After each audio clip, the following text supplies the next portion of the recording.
today we are on pillar 5. Now we'll cover these pillars again because they're all going to be public. We'll probably go through these pillars a few times in the new year. We'll probably go through and kind of hit them from different angles. We'll talk about them in different respects. So this is based on the 7 pillars of Swolenormous. So just to get you up to speed, and again, like I mentioned, we'll cover them in more episodes because some of those episodes were private. So we'll cycle through again, I'm sure, in the next couple days. First one is community. The second one is nutrition. The third is training. And yesterday we covered recovery, which is filling up your cup. Today's is mobility. So Swolga Gains is, for those of you that are not members, Swolga is Swole Yoga. Those are yoga classes that I personally teach. And that's the backbone of the 90-day dash. That's an entire section of things that I teach. Just like the Swole in 7 series, which are mobility, strength, core workouts in 7 minutes that I lead myself. Swolga, Swole Yoga, Swolenormous Yoga, Papa Swolio Yoga is a section in X, and that's a type of class. And the only spin on it is I'm teaching it. It's like specific flows for what feels right for me in the moment. When I'm trying to loosen up my hips, what am I doing? When I'm trying to loosen up my wrists or my ankles, this is the kind of flow that I'm doing. So I guide you through the flow. And we have, of course, an entire yoga studio with over 60 classes inside X. The reason why today's topic and this pillar number 5 is mobility is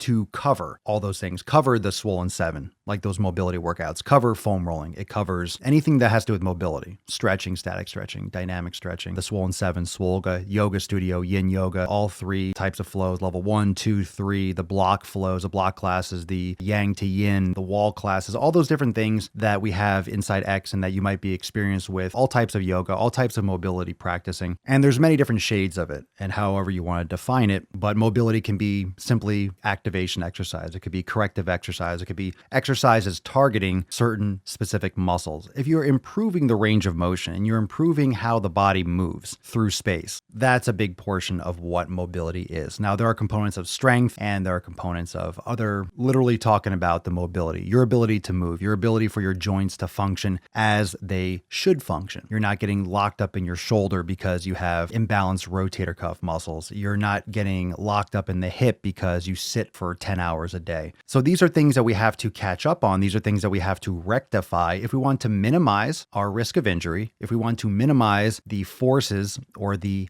anti-forces that are kind of working against us when we're trying to do strength training or walking. When you have imbalances, you literally have tension. You have tension that kind of works against you while you're walking. You have tension that works against you when you're lifting. If you create balance, you decrease the inhibition, you decrease that resistance on the opposing sides of the joint, for example, and you have more mobility, more free movement, more, I guess, collaborative movement on antagonistic muscles around a joint, you're going to have better strength output. You're going to have better execution of exercise. You're going to minimize your risk for injury. And this goes during training as well as during activities of daily living. If you walk down the street and you step off a curb, if you have stronger joints and you have more balanced muscles, you're less likely to have a major injury than if you are super, super, super tight in general. There's always those little random things that, you might have been lucky because your ankle's really stiff in a certain instance, but you get my point. If you improve mobility, you're going to have far more benefits and more positive outcomes than negatives. Now, mobility doesn't mean that you want everything to just be as mobile as possible. You don't want to be double jointed per se,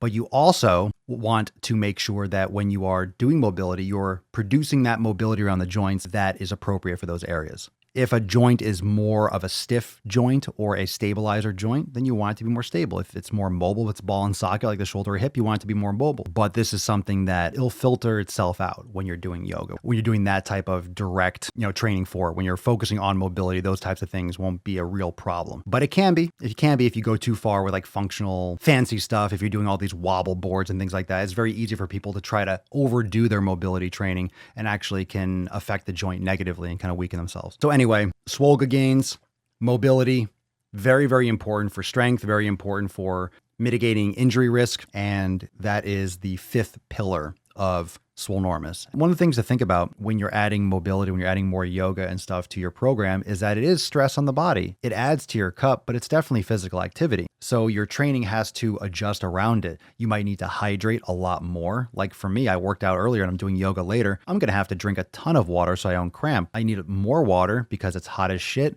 I was out in the sun. I worked out. So I need to make sure I'm hydrating like crazy and making sure that I'm recovering enough that my physical training, meaning my weight training wasn't to the point that would fatigue me or that would actually inhibit an effective yoga practice this evening, and vice versa. So when you're adding more physical exercise, you need to be mindful of your volume. If you're training more frequently, even if it's yoga, if you're training more frequently, you're doing more physical activity, you have to modify and manipulate your schedule accordingly. You can't just do more. I know it's yoga and it's not lifting weights, but just adding, you're gonna fucking hurt yourself. You get such benefits from yoga. It's also movement. And think about this. If you're practicing yoga only a lot, that's one thing. But if you're lifting weights, you're creating a lot of tension. You're creating a lot of micro trauma. So even though you're doing body weight with yoga, it's very restorative to a point. Your body is also in a weaker position or a weaker state because of the trauma, the tightness. It's not like you are,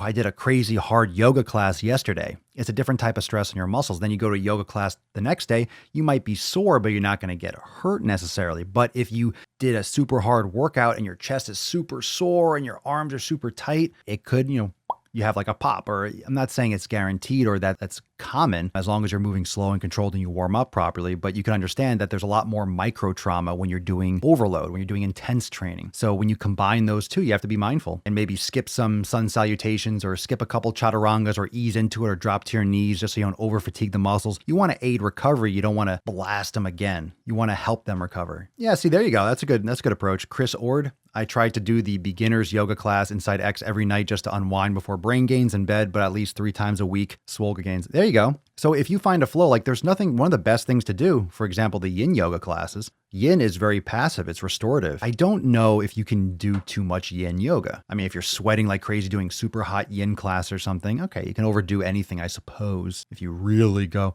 But yin is just long holds. You don't push yourself to the point where like you're in pain or anything. You just hold gentle stretches and you are passive. It's about not moving. It's like a literal meditation. You're meditating through uncomfortable positions. So you get really deep into that connective tissue. You get really into increasing the resting length of these muscles. So it's very restorative, and that kind of thing you can do regularly. And that really pairs up very, very nicely with resistance training because you build up a lot of tension in the muscles with resistance training. And then the yin yoga helps unravel that. But I do like other things. I do like other types of flows. For me, if I'm just doing yin, I feel like it doesn't open up enough for me. Like just yin. I need to do some movement. I need to do actual strengthening too. I can't just be passive. I need to do like a vinyasa or some kind of flow like that, or hot yoga, or I need to do some kind of like dynamic flow where I'm actually opening up, but I modify too. I think it's fine to modify, especially if you're kind of customizing your programming where you're not fatiguing, you're making sure that you're adding back to your cup. You're making sure you're doing that aspect of it. That's what I did, make myself accountable. Corey, it took a lot for me to post my fat pic. Yeah, sure. For sure it does. It's a lot of trust. You're putting yourself out there. You're putting yourself on the line, but you're challenging yourself. You're challenging yourself to be accountable, and that's what's important. I started actually doing yoga regularly in Swolenormous X. I tried one class before from the trainer they gave us at work and felt I was, quote, too hyper to do it. Between brain gains and Swolga, I don't have that issue anymore. Swolga gains. Hell yeah.